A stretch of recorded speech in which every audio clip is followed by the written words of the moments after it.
आजम खान की चिट्ठी पर बीजेपी ने कहा कि यह चिट्ठी समाजवादी पार्टी में गृह युद्ध का ऐलान है। मनीष शुक्ला ने कहा कि पत्र लिखने के बजाय आजम खान अपने आचरण में सुधार लाएं। खान का पत्र दरअसल समाजवादी पार्टी में गृह युद्ध का ऐलान है। अखिलेश यादव के नेतृत्व पर असंतोष का ऐलान है। सबको पता है कि आजम खान के प्रति अखिलेश यादव का क्या आचरण रहा है, लेकिन आजम खान को भी चाहिए कि पत्र लिखने के बजाय आचरण में सुधार लाएं, क्योंकि उत्तर प्रदेश में कानून का राज है। कोई भी कानून से खेलेगा, कानून को हाथ में लेगा, तो चाहे रामपुर हो चाहे संभल हो, कानून के दायरे में लाके कड़ी कार्रवाई सुनिश्चित की जाएगी। जौनपुर जिला अदालत ने यह साफ कर दिया है कि अटाला मस्जिद का सर्वे होगा। 16 दिसंबर को कोर्ट यह तय करेगी कि सर्वे किस दिन और कैसे किया जाएगा। मामले में हिंदू पक्षकार का दावा है कि मुस्लिम पक्ष ने जिला अदालत में सर्वे को लेकर कोई आपत्ति जाहिर नहीं की है। तो कौन अमीन जाएगा, किस डेट पर जाएगा, इसका फैसला न्यायालय करेगी। और मुस्लिम पक्ष की तरफ से आज अपनी जवाबदेही प्रस्तुत करने के लिए एक एडजमेंट सीख किया गया था, उस पर भी उनको आपत्ति का मौका दिया गया है, जो 16 तारीख को अपनी आपत्ति प्रस्तुत करेंगे।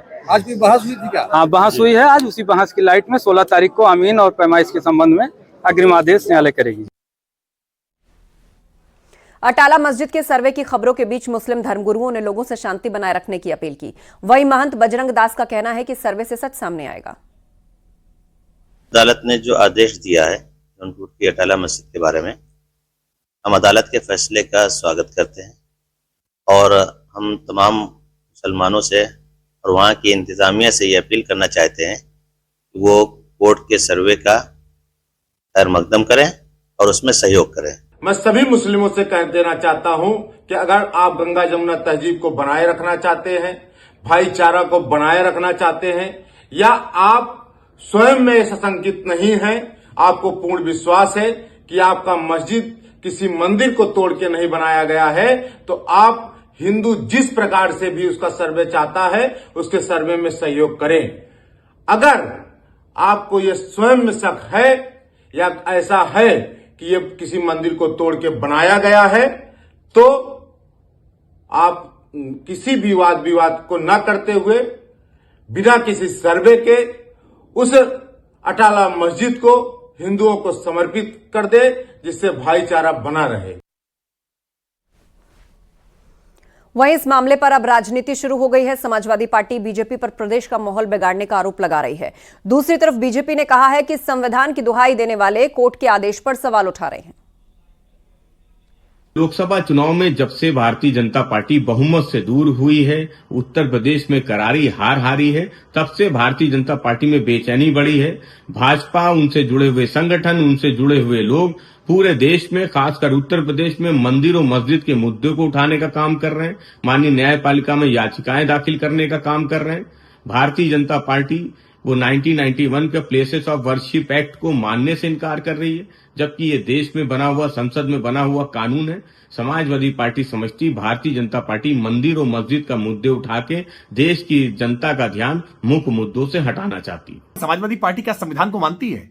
संविधान के तहत ये सबको अधिकार मिला हुआ है। संवैधानिक अधिकारों का उपयोग करके कोई भी व्यक्ति संविधान के तहत बनी हुई अदालतों में जाकर के अपना दावा पेश कर सकता है, अपना अनुतोष मांग सकता है, साक्ष्यों का परीक्षण करा सकता है। लेकिन संवैधानिक अधिकारों के इस पालन पर समाजवादी पार्टी की भ्रुकुटियां टेढ़ी हो गई हैं कि कोई व्यक्ति कोर्ट में ना जाए, और कोर्ट में जाता है, कोर्ट कोई फैसला कर देती है तो पत्थर हाथ में लेकर के, आग हाथ में लेकर के, आगजनी करके वो कोर्ट के फैसलों को बदलने के पक्षधर है। ये दुर्भाग्यपूर्ण है। संविधान का पालन नहीं करना चाहते हैं। संविधान के अधिकारों का पालन निश्चित तौर पर होगा और कोई भी व्यक्ति अपनी बात लेकर के कोर्ट जा सकता है। अटाला मस्जिद में सर्वे को लेकर एआईएमआईएम ने आपत्ति जाहिर की। एआईएमआईएम के असीम वकार ने कहा कि सरकार दो धर्मों के बीच फसाद करवाना चाहती है। बीजेपी के अशोक पांडे इस पर पलटवार करते दिखे। जिस वर्शिप एक्ट को लेकर के ये कांग्रेस और समाजवादी पार्टी हल्ला मचा रहे हैं, वह वर्शिप एक्ट में स्पष्ट उदाहरण है कि स्वरूप का परिवर्तन नहीं किया जा सकता। तो स्वरूप में और रूप में बड़ा अंतर होता है। रूप तो बदला जा सकता है, वेशभूषा बदली जा सकती है, कोई छद्म वेश धर सकता है, लेकिन स्वरूप क्या है, वह स्वरूप को जानने के लिए आपको गहराई में उतरना पड़ेगा। बिना सर्वे के स्वरूप सामने नहीं आ सकता। इसलिए पैमाइश भी आवश्यक है और स्वरूप भी आवश्यक है। जजेस वगैरह से ये बात कहना चाहता हूं, सर्वोच्च न्यायालय से, उच्च न्यायालय से, कि भारत में एक कानून है धर्मस्थल विधेयक 1991 का, उसका पालन नहीं हो रहा है। क्या ये जजेस जो फैसले दे रहे हैं, सर्वे के आर्डर दे रहे हैं, क्या इनको नहीं पता है कि 1991 का धर्मस्थल विधेयक भारत में बना हुआ है? अगर उसके बाद भी मस्जिदों के नीचे मंदिर खोजे जा रहे हैं तो मुझे बहुत अफसोस के साथ कहना पड़ रहा है कि भारत की सरकार धर्म विशेष को परेशान करके, धर्म विशेष को नुकसान पहुंचाकर अपना उल्लू सीधा कर रही है और सत्ता में। और संभल हिंसा से जुड़ी बड़ी खबर मिल रही है। तुर्क बिरादरी के उपद्रवियों पर फायरिंग का आरोप है। घायल वसीम के चाचा ने तहरीर दी है। पुलिस शिकायत में तुर्क बिरादरी का नाम, तुर्क उपद्रवियों की गोली से घायल होने का आरोप। पुलिस ने अज्ञात तुर्क उपद्रवियों पर अब केस दर्ज किया है। सुनील कुमार से इस पर अपडेट लेते हैं। जी सुनील, पूरी घटना को समझाइए कि क्या अपडेट इसमें हुआ है। शुरुआत से कहा जा रहा था कि ये तुर्क और मुगलों के बीच की, पठानों के बीच की जो है वर्चस्व की लड़ाई हो सकती है, लेकिन पहली ऑफिशियल कंप्लेन वो भी इसी बिरादरी के नाम पर। देखिए आस्था, हम आपको बता दें कि 24 नवंबर को पूरा घटनाक्रम था जहां पर संभल में जामा मस्जिद के सर्वे के दौरान हिंसा हुई थी, पथराव हुआ था, आगजनी हुई थी, फायरिंग हुई थी। इस मामले में प्रशासन शुरू से ही इस चीज को मान के चल रहा था कि ये तुर्क बनाम पठान या तुर्क बनाम दूसरे मुस्लिमों के बीच ये मामला है।